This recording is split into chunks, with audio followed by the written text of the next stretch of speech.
I never thought my heart could break twice in one night, but there I was, clutching a gilded invitation, the name of the groom glaring back at me like a cruel joke.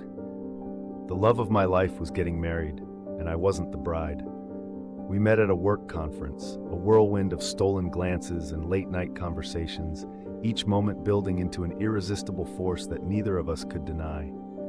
He was charming, intelligent, and everything I thought I had been waiting for. As the weeks turned into months, our secret meetings became the highlight of my existence, a dangerous dance on the edge of a precipice.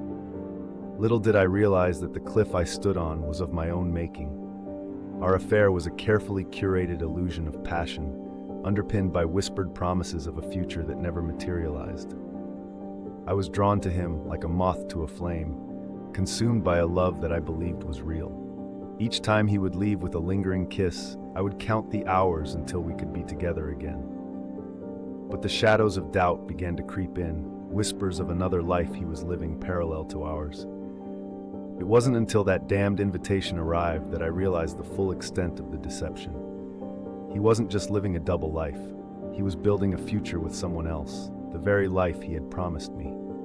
The confrontation was inevitable, a storm brewing on the horizon.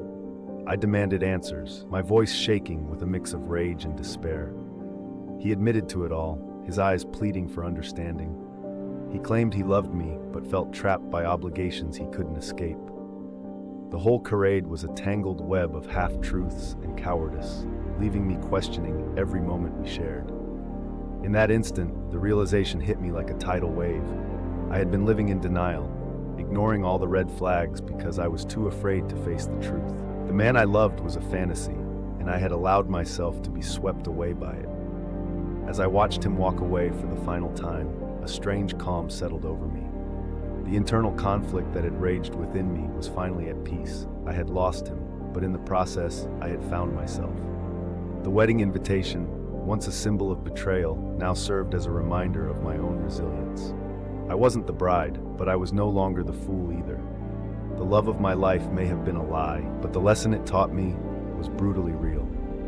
The future was uncertain, but for the first time in a long time I felt free.